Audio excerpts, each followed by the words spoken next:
Hey everybody, welcome to Take on the Lake with Lake Expo. I'm Nathan Bechtold, and we're here with another cool guest. I only bring cool guests on the show, so you can always trust that whatever we're going to talk about is going to be just absolutely legendary. Today, we are talking with Mary May. I've got her in studio, and I got to know Mary very recently through a friend, her son, actually, Josh May, and Josh and I, our kids play together, we go to church together and all this stuff. And I think it was Josh's dad said, you should interview my wife. And that's always an interesting start to a conversation. So I met Mary and talked, and very quickly I was like, I should interview you. We should talk. So Mary has started has started the School of Traditional Woodcarving. Mary is an accomplished woodcarver. And actually, if you're watching video versus listening today, you can see she brought some stuff for us to take a look at.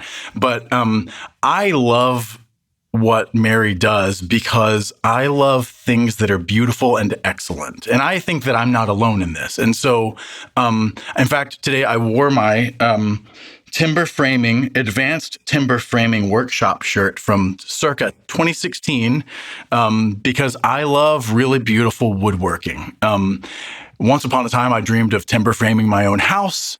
I don't know that that's ever going to happen now, although, hopefully maybe there's a lot of life ahead. We'll see. But I took this timber framing workshop, and so I developed a passion for things that are done with excellence and beauty and intricacy.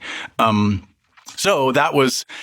I found what Mary does very interesting very quickly and thought, well, okay, we definitely need to talk. And I love the beauty intricacy with which she does what she does, and she has some fascinating stories. So there's a really long welcome/intro, but Mary, welcome. Thank you for coming on Take on the Lake. Well, thank you very much. Thank you for having me. Yeah. So we'll start at the lake. Why are you here? How are you here? Okay, well, I actually had originally lived in Boonville for a while. Mm-hmm. So I am familiar with central Missouri.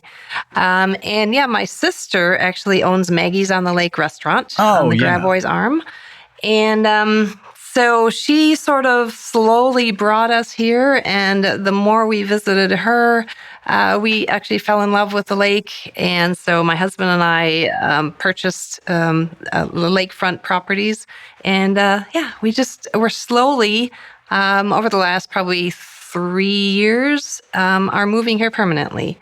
And we love the area, love the lake. We're originally actually coming from Charleston, South Carolina. Right. And it's just getting a little bit busy. We're trying to slow things down a little bit, and that definitely is here at the lake. We love it here. I love the people here. We were doing some bureaucracy things the other day, and it was interesting because, well, actually it was okay. This is what I'm saying. Okay. It was actually at the DMV and going to the tax office, and normally in Charleston we're like, you almost sort of prepare for a battle, and I was sort of prepared for a battle when I went there, and and it was so easy. They were so nice. I'm like, I love it. Which one did you go to? And Versailles. Okay. Yeah. I haven't been to that one. I think I have heard good reviews about the one in Versailles. Wonderful. I'm like, I'm staying here permanently. I always have a little bit of trouble complimenting a government agency for doing a good job. But you know what? Credit where it's due, because I usually go to the Camdenton one, and they do a great job up there. That one at least is licensed to a company that operates it by the state. Anyways, that wasn't a planned topic for today's conversation, but it's a good point. Yeah, I like what you're saying. It's part of the world here, and I love it. Yeah, good. Okay. So the Lake of the Ozarks, what I'm hearing you say, is an improvement over Charleston, South Carolina. And everybody thinks I'm crazy. My wife is a native South Carolina girl. I don't remember if I told you this previously, but she grew up in Greenwood, South Carolina, which people go, where is that? And then I have to pick a random place. I don't actually know where. It's somewhere in the middle-ish of the state. That's all I got. But we actually got married there where she grew up, but we met in Texas. But she's a native South Carolinian. Her family all is out there. And so we'll go out there a couple times a year. And last year, for the first time ever, I went to Charleston, and we just did a 24-hour trip up to Charleston from where her family was living. And I loved it there. It is very beautiful. Oh, it is beautiful. So definitely recommend a visit, but you don't, you personally wouldn't have chosen to live at Lake of the Ozarks, which so have I. So we'll both just be people who visit Charleston in the future and love the old. I mean, I will say I love old things and history. And so walking through the graveyards in some of the churches there, and it's like the graveyard city or something. There's some like official, I think they call the most haunted city in America or some silly thing like that. But we walked through and I saw, like graves of founding fathers in there and was like, whoa, Pinckney, is it Thomas? What's the Pinckney that signed the Constitution, or that was in the original Constitutional Convention? Anyways, I was finding these names of people that, when you live out here in the Midwest, which is relatively new in terms of being settled, the East Coast is very old world here in America for us Europeans, and then, of course, the Europeans across the pond think that our new things that were built in the 1600s are so... I mean, our old things that we think are old are actually very new, right? But anyways, point is, I do love Charleston. It's a beautiful place. But I'm glad you guys are here. So you came out here. Your family is here, increasingly here now. Tell me a little about how you got started in crafting these really intricate wood carvings. How did this start? I traveled to Europe, and I had absolutely fallen in love with the details in like the cathedrals and the castles and those beautiful manor homes in England and Europe. And at the time, I was sort of thinking, my goodness, wouldn't it be wonderful to be able to do this? And thinking it was something that was done 200 or 300 years ago. And it wasn't around, and it was just one of those old things. And I absolutely fell in love with the details. And so I ended up, I was living in Minneapolis at the time. And I ended up going back to Minneapolis after going to Europe and really trying to find a teacher for this. And it was really hard to find because it's it's very traditional, very old world. And I actually looked in the Yellow Pages, and this is back when the Yellow Pages... That's a very old world thing to do. Yeah, exactly. Back when Yellow Pages existed. You know that big book, really thick book? Now it's Google. So I looked in the Yellow Pages under wood carving, and I found Artistic Wood Carving Studio, which I called the number. I thought, ooh, that sounds perfect. I called the number, and Konstantinos Papadakis answered the phone. Wow, very true Greek. Broken English. Oh yeah, and he actually studied or apprenticed, like quit school when he was 12 years old, became the whole apprentice, and then did the journeyman, and did the whole very traditional European. This was back in the 40s when he was studying. We should be doing that now, by the way, but that's a sidebar. I know. That's what I'm trying to. Good. Listen, there are people that spend way too long doing formalized education when they should just get out in the world and create things. And actually do. Good. Yep. Okay. I love that we're on the same page on that. I just threw that one out there. Yes. Okay. So you met Konstantinos Papadakis. Okay. Yes. So I ended up actually kind of apprenticing, as much as we do have apprenticeships now, for about 3 years. All right. So I studied, and he taught me the old world style of, using the long-handled gouges that have been used for hundreds of years, and the very traditional designs, the very traditional the designs in the churches. So if you've ever been inside like a Greek Orthodox or a Russian Orthodox church, once, that usually the inside is completely carved. It was like beautiful. The whole icon screen, and there's a lot of painted icons, but surrounding them is this really intricate carvings. And so he taught me how to do that style, and that kind of really opened up the door to all types of European style carvings. Okay. So the style that I really wanted was that decorative carving, that just beautiful old world very intricate, style, kind of busy in a good way style. Yeah. And I that was just what I had fallen in love with. And so I ended up studying with him, and then I ended up actually having an opportunity to go back to Europe and study with some of the people that he studied with in Greece. So I ended up doing that. And then there's also a school in England called the City and Guilds College. And I studied there for a while, basically just trying to learn as much as I could. What is like how much? So this was over a period of years. I mean, what did it look like to have life and family and be studying these things as well? Or were you employed full time, or how was that? Like, how did that work? Well, actually, it was amazing when I think about it, because I had a job, a real job, as a desktop publisher. It was the first sort of generation computer graphics.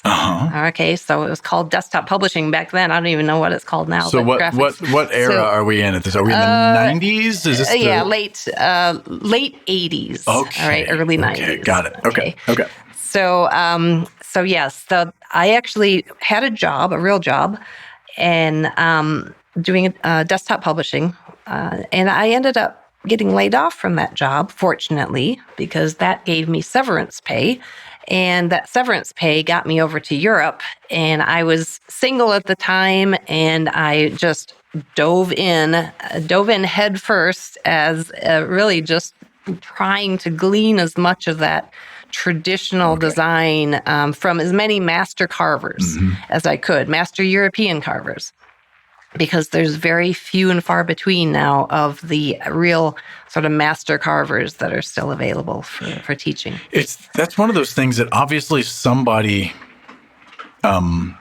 pioneered that knowledge on how to do these things, but I guess probably it wasn't really somebody. It was like hundreds of years of somebody's with like the idea of apprenticeship is so important and fascinating to me, and I think it's kind of generally discarded or disdained in like American modern life. Maybe not just American, maybe kind of general modern life in first world countries, probably. Everybody because wants it now. Everybody wants it immediate. Yeah, you want to learn a thing and get a certification and then like move right into doing the things. And I think also apprenticeship tends to be more in the world of the kinds of work that takes a long time to learn, like you're saying. Yeah. And, white collar jobs aren't, there's some apprenticeship, there's some things you got to learn in those jobs, but it's a different kind of work, I feel like, than this wood carving where you have to watch somebody do it. I'm just assuming for a long time, and you have a million questions, and then you recognize what you're doing wrong and make a minor adjustment. And it's this like long haul of patience and a vision for what like doing this for a long future out in front of you. Like apprenticing is dumb if you're planning on like job hopping every 2 years, right? Yeah. Which is, or my gosh, 6 months, which is what you see a lot, right? Yeah. So it's a different speed, I think, than what the speed we go at. And I think we're going at the wrong speed. But again, not to beat that horse too hard. But and there's a particular commitment that's required when it comes to the apprenticeship. If you think about the traditional European apprenticeship of 7 years, and then you have 7 years of journeyman, which basically means that you go out and you journey around and you work in different workshops. So that's 14 years. So, you think about that, that's beyond even a medical degree of the amount of years that are put in. But really, even if you just shorten that, it's an incredible commitment, and to have that kind of focus on one thing. Right. Which is really hard to imagine these days. Even myself, 3 years with Konstantinos, that was quite a commitment too, but you don't hear about that very much, and that kind of focus. And so that's actually one of the reasons I'm really trying to sort of create a school, is to actually invite that in again, because these kind of arts are really dying arts. As with a lot of the classical arts, they're just slowly disappearing. When you say classical arts, what do you mean? Oh, a lot of the like you're talking about with timber framing. There's very few people who really focus on that. Now they just do pre-engineered trusses, or they'll do fake timber framing, which appreciate the folks out there that love the look, but they don't actually do mortise and tenon. They just make the cut at the right angle and stack the rafter on top of the beam, and then they slap a black plate on the side of it and run some lag bolts into it. More or less, and call it a day, right? Whereas, the timber framing I was learning was like, you're putting this together with pegs only. You're creating these mortises and tenons that fit together perfectly, and you're putting wooden pegs through the sides. And it's a real and art. That's it. It is a real art. Right. And it's not efficient, right? I mean, wood carving isn't efficient. Exactly. Beauty is not generally efficient, I've found. And so here we go, soapbox time. I love so much about life in the Midwest, but life in the Midwest, I'm a native Texan, so I don't know, certain things are different, certain things are the same, but life in the Midwest contrasted with, say, what you see in Old World Europe or even East Coast. The Midwest is a fairly recent place in terms of people, America settling it and building things and stuff. And so you see that in the architecture and in the lack thereof, I'll say. And I've seen some beautiful homes around here, but there's a kind of old beauty when you go East Coast. Oh, yeah. We're talking again, Charleston or Maine, exactly. Where I took my timber framing class. My wife and I drove around, and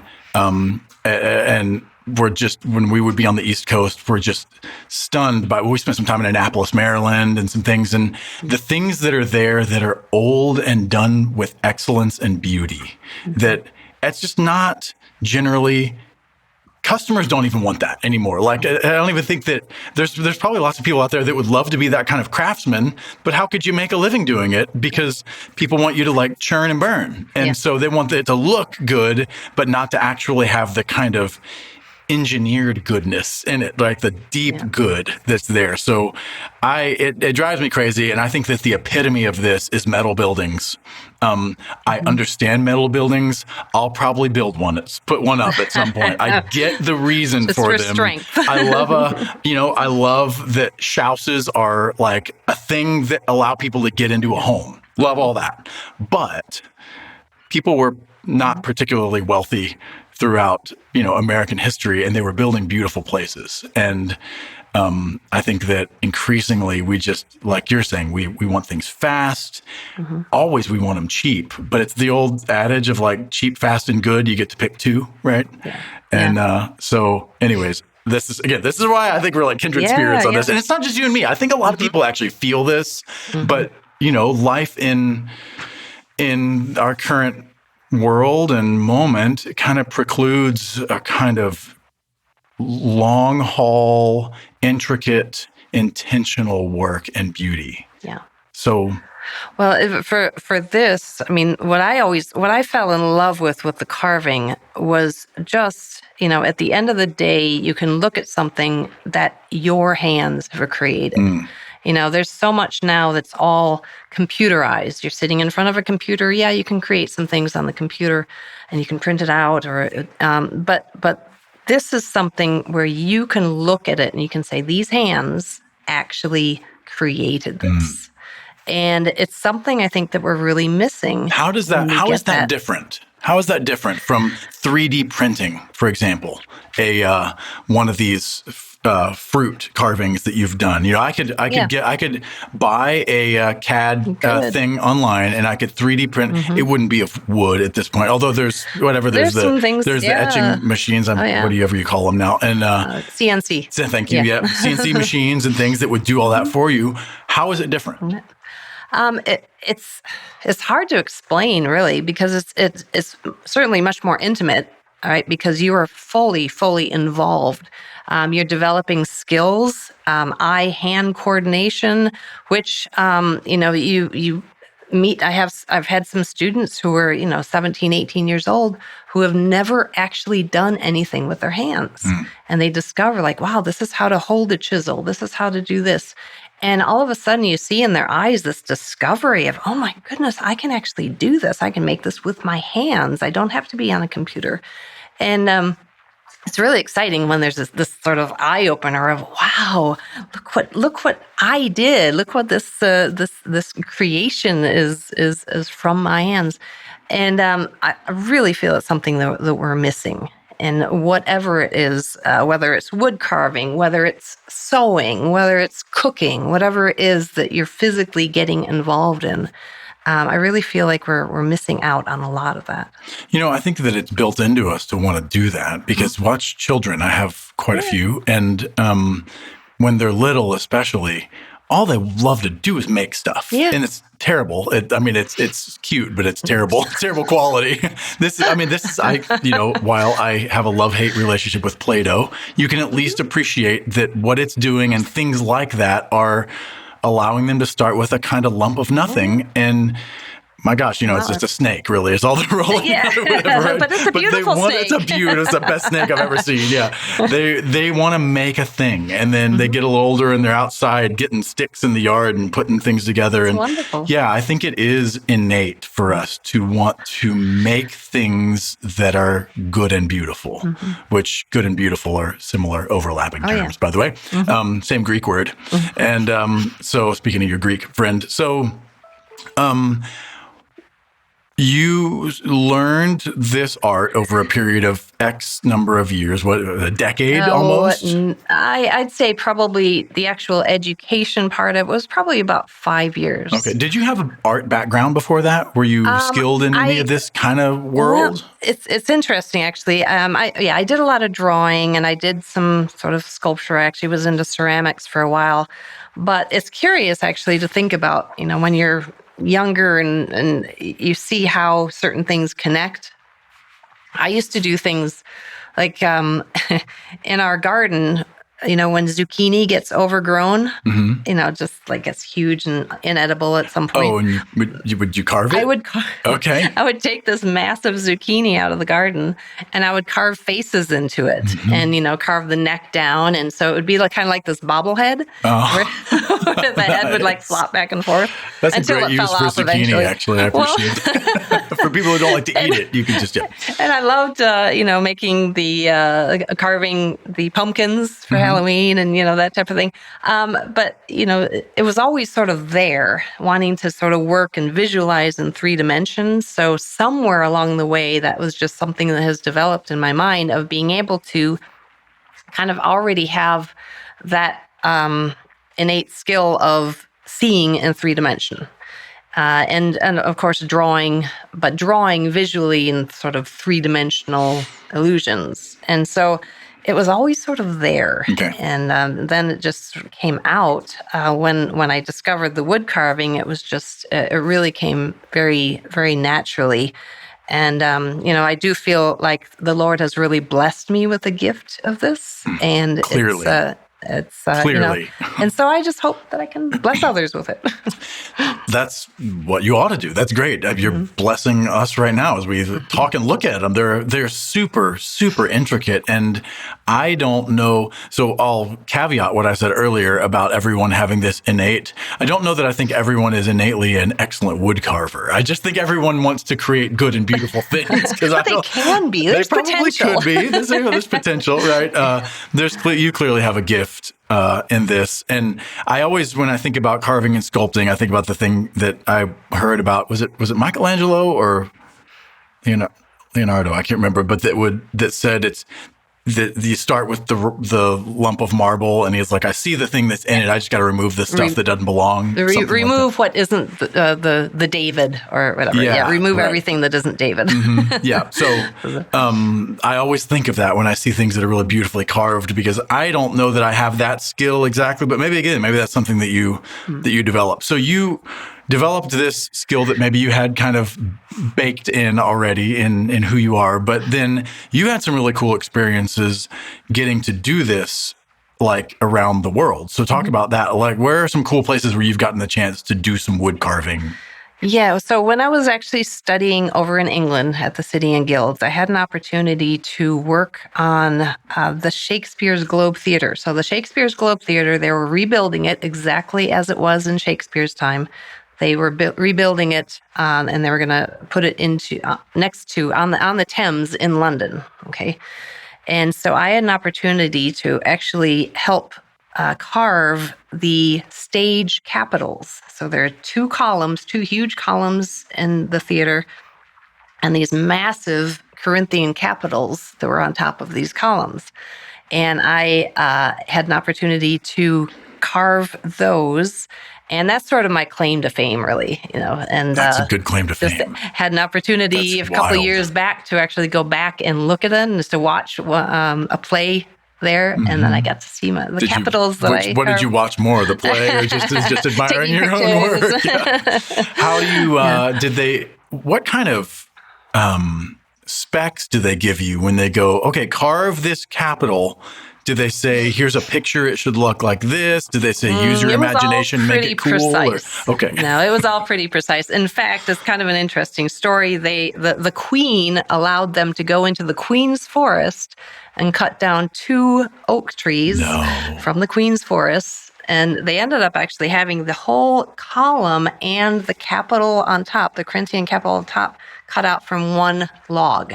Wow. And so they actually ended up, shaping the column, and then there's this big lump on top, which was basically where the capital was carved. And you had to remove everything that didn't belong.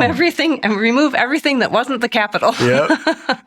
And but that was a pretty precise thing. You had to measure out all the overlapping leaves that came up. And it was in the middle of February in a big aircraft hangar up in northern England. So it was about 30 degrees and it was freezing. And the tree that this was made out of was just cut like 3 months before. So it was still very, very wet. Was it literally below freezing? It was cold. Is it easier or harder to carve it when it's kind of rigid like that? I frozen. Don't actually know. Yeah. But it was really interesting because there was literally sap like oozing out of the carving. And then it was opening up too. You know how wood dries and you get big cracks. So as we were carving it, big cracks were forming. Oh, wonderful. But they also kind of use that as part of the age of the thing.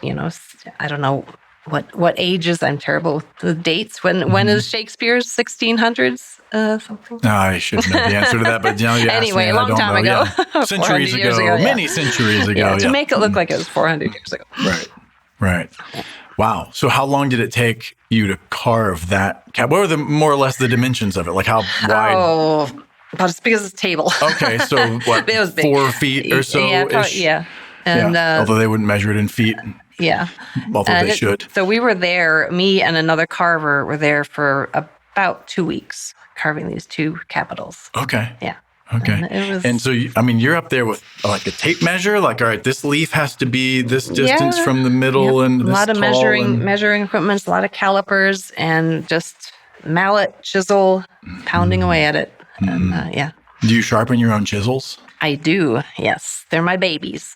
When I was doing timber framing, had no idea what I was doing on sharpening a chisel, and I about ruined a very expensive chisel. And my instructor caught me in time. He was like, "Do not do that." So, that's there's a wrong way and a right way. Yeah, one of the main things that I do when I teach is really, really go over sharpening, because the thing is, if you can't get them sharpened, you're not going to be doing much carving. Yeah, and your hands are going to hurt, and you're going to be miserable. Yeah, they say it's always more dangerous to use a dull chisel or dull knife, than not, because you put more pressure on it and you could do more damage. Okay, so that was when were you doing the capital carving? 90s. Okay, I lost track of dates. Yes. Man, I need to see photos of that. I'm sure you have some. I would love to see some photos. So did that, and then how do you go from there to like, I'm going to start a school of traditional wood carving? Well, actually, so the school itself has been going on for now about 14 years. Okay. And it's an online school. I started, it was basically back when I was struggling finding commissions. I was having a hard time actually really making a business out of my carving. So I thought, okay, well, teaching is always there. So I ended up starting a video school. And so I basically added a video every week for the last 14 years. And so this is like circa 2010, 2011-ish. You said 14 years ago? 14 years ago. Okay. How many is quick add? 2011-ish, right? Yep. Yeah. So, and there's like 330 videos that I've made. You made? Yeah. Okay. And videos, all different kinds, beginning, advanced, intermediate, all different topics, but kind of steered towards the classical, the traditional designs. A lot of my students end up being furniture makers who want to kind of embellish their carving or their furniture, like the ball and claw foot. Very typical, 18th century. If you're wanting to rebuild or build a like a Philadelphia style 1800 chair. I'm going to pretend like I know what that is, but I can imagine the clawfoot chair. At least, yeah. You see those. They do a lot of reproductions of those now, but that's a real typical thing. It's almost kind of a rite of passage for the furniture carver is the ball and clawfoot. Okay. And then whenever the foot's sort of like gangly, you're like, nope, you need to go back and watch some more videos and try this some more. Gnarly. Yeah. Uh-huh. That sort of arthritic knuckle. Arthritic foot chair. This is, I don't know if you can see the video, but that's one example. That one's supposed to look gangly because that's some kind of bird talon or something. But that's typically what people want to learn to carve. And do you reference photos when you're carving? Do you just load it in your brain and see it the whole time? Or how do you, like when I'm putting a puzzle together, I need a photo, right? So is that kind of like that? Like you have something you're looking at and you're like, okay, this needs to be like that or what? Typically, yes. Okay. Especially when you're talking about, reproducing something like that period furniture. Then, you want to sort of have something where you're going by. I'm actually working on something now. It's a fireplace mantle that is really very, very deep relief and very, very ornate, very naturalistic of, oak leaves and flowers. And that is, I had a base that I was sort of going with, but you're talking about, a 3-inch thick carving, and I've got a drawing, and the drawing can only go so far when it turns a flat drawing into 3 inches thick. And so it sort of evolved and kind of semi-based on the drawing, but it certainly, I had to adjust it as it turned 3-dimensional. This is a commissioned piece? It's a commissioned piece, You do commissioned pieces? Oh, yeah. This is for a fireplace mantle in Boston. And just a little bit of history, if you're familiar with a 17th century carver in England, they carved all of St. Paul's Cathedral, carved all sorts of things in Hampton Court and Windsor, anyway, the big castles. Anyway, 17th century carver named Grinling Gibbons. And he does the most amazing detailed depth carving, still survives to this day, and he's all over England. Anyway, that's what this is kind of based on, the style of just really, really naturalistic, very realistic, but really crazy deep carving. So it's very, very exciting. And this is for a fireplace mantle for a house in Boston. Wow. Yeah. So you're getting commissions from around the country. Yeah. Yeah. And how long is it going to take you to do? So it's 3 inches. 3 inches deep. So basically it's about 65 inches wide. So the fireplace mantle itself is going to be that wide. So when you say 3 inches deep, that's how deep how relief thick it is. Basically. Yeah. How tall is it? Like this way? Like the slab? Well, 8? Probably about 12 inches. Okay. So there's this big a basket. Unfortunately, I couldn't bring it with me because it's all really big in lots of pieces. So the mantle, the actual carving itself. Oh, yeah. I kind of wish you had though, because we the house we're building for my parents, we have the mantle is still like a thing that's kind of hanging out there, no pun intended. And so I have a sawmill because I wanted to mill my own timbers and build my own house. Right? So I have a sawmill and I have acreage, and I have a huge walnut sitting on my sawmill currently waiting for me to like slab it for the mantle. But I've been debating how thick I should make it, 6 inches or 8 inches, like nice big. You need to take one of my classes. I need to take a class. I might just have to commission you to carve a mantle. I don't think I can afford you, but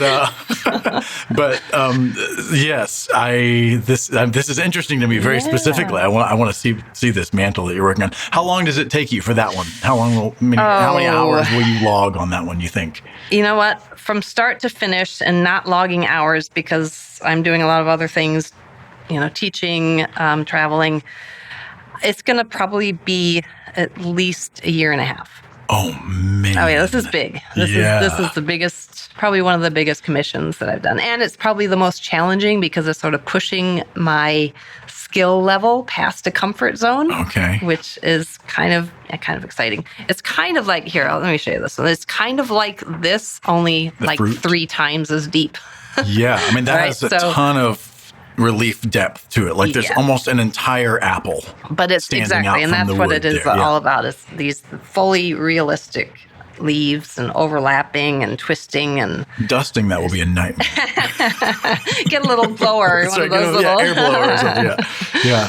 Interesting. What about when you're carving it and you like make a mistake? You just have to like bake it into It's called design adjustment. Okay. And I've actually had quite a few of those on this. And there's also always glue. Okay, that's true. That's true. So you've been running this school of traditional wood carving for over a decade. The actual now, online. Yes. And are these? I'll have to go to a website and sign up and get the videos. You have some of these on YouTube. Like, where do people see these? I do have some on YouTube, but basically the school itself it's a website. It's marymaycarving.com, and it's all video based. You can actually right now you can sign up for a 7-day trial. All right, so you can actually watch it for 7 days as if it was your premium member. And so that's for free. And then you can kind of, just to get an idea of what it is and give you a sampling of it. And you can basically watch any of the 300 and whatever videos as many times as you want. And binge watch all the videos. Binge watch everything. Stay up for 24 hours for 7 days, 24 hours a day. But then if you want to stay on as a premium member, it's $19 a month, and you have full access to everything. And I keep adding more videos. Reasonable, yeah. And I also have a yearly membership of $199. Okay. So it depends on what you're wanting to do. You can also, if you just wanted to do one particular thing, excuse me, one particular lesson or one particular project, you can buy that individual video. Oh, okay. And then you can watch that. So, but if I'm starting from zero, like, I mean, again, I can operate a chisel a little bit. I did learn some timber frame, but that's very different from this. That's like big, rough, giant tenons, and stuff. And this is intricate. So I'm starting from having made snakes in Play-Doh as a 3-year-old to this. So like, I would probably need to go through a series of... And there's a beginner course that actually is part of it. So because a lot of people do that. A lot of people join the school and they have no idea what they're doing, where they're going, whether they've picked up a chisel before or not. So there's actually a part of the course there that is, this is a chisel. This is how to sharpen the chisel.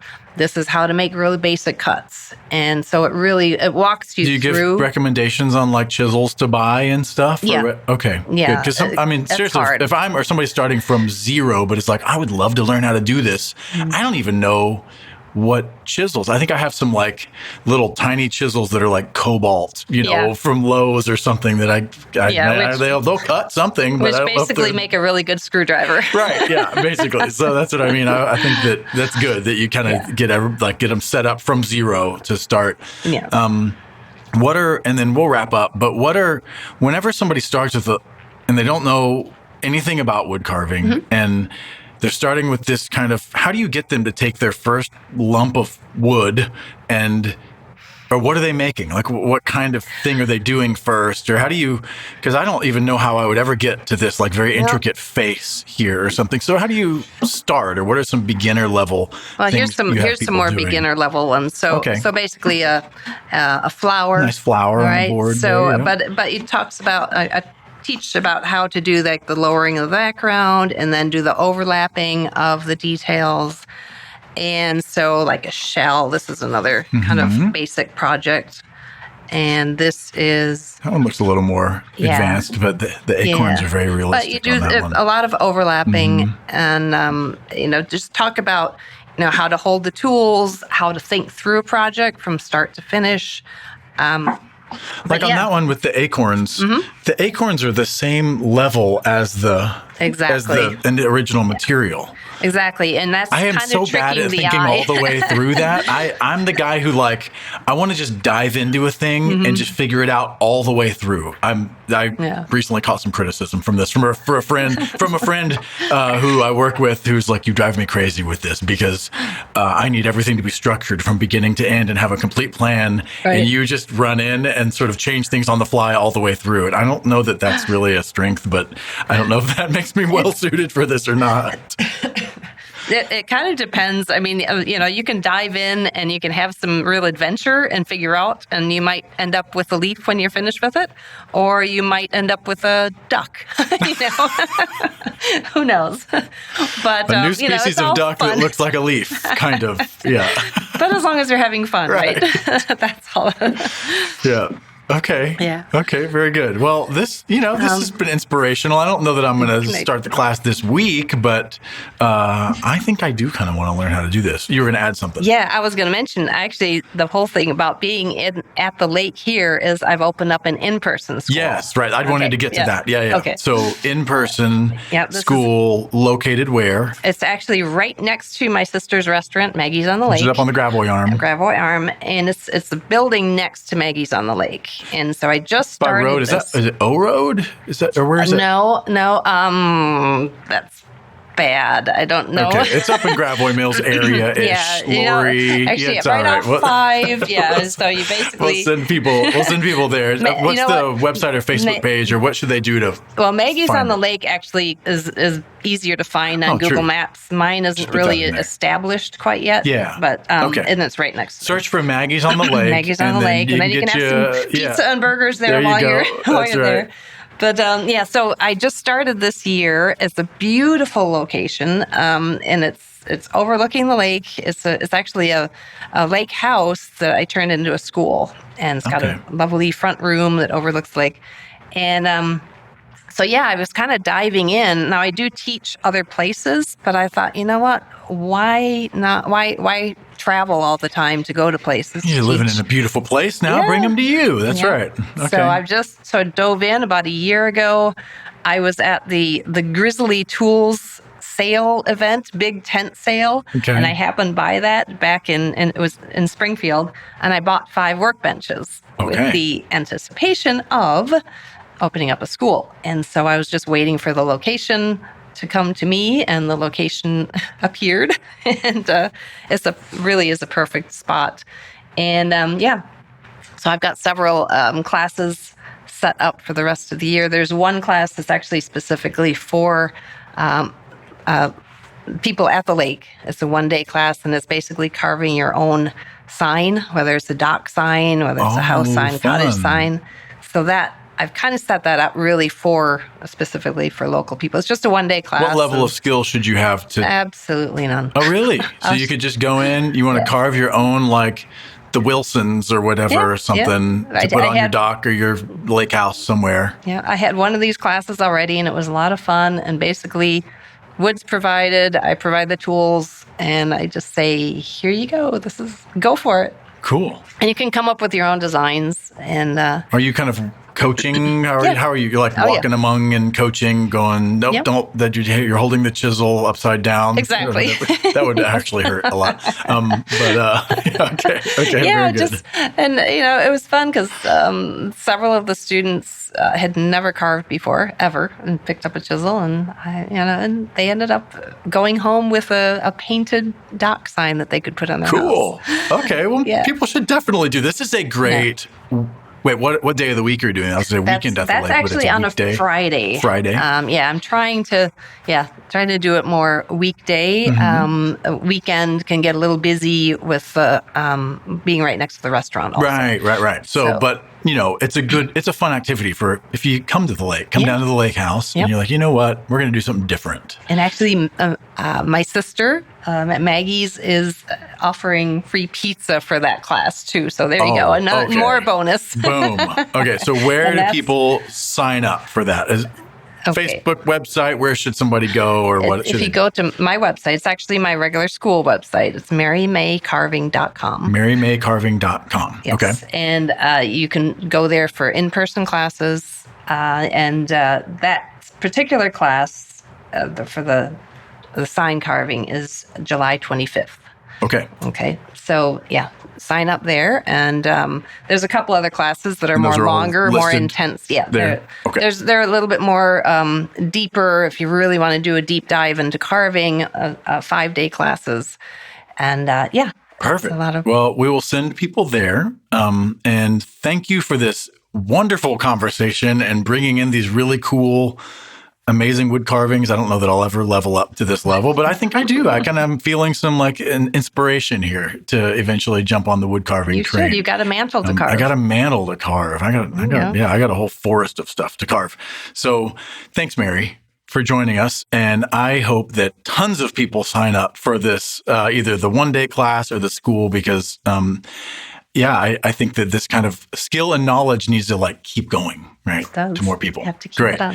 Okay. Well, go to, say the website one more time. MaryMayCarving.com. MaryMayCarving.com to sign up for the Friday class in July, or one of the longer courses, or just to learn more, or to join the video the class and sign up for that. All of those things you can find there. Then if you would, after you do that, go ahead and subscribe to Take on the Lake. I would love if you would help share this with your friends. So if you like this episode or any other episodes, share them around with folks on social media, YouTube, wherever else, as we continue to grow the show. Hit that subscribe button and the like button. And you always let us know if you have a great idea for a guest on the show, because I love these kinds of conversations. They're just fun and enlightening. And man, there are so many interesting people at the lake doing really, really fascinating stuff, like, carving the capital of a giant pillar in England at a Shakespeare theater, maybe. So anyways, subscribe and share the show. We're going to wrap it up. That has been our Take on the Lake. Thank you guys for listening. Stay anchored, stay curious. We'll see you soon.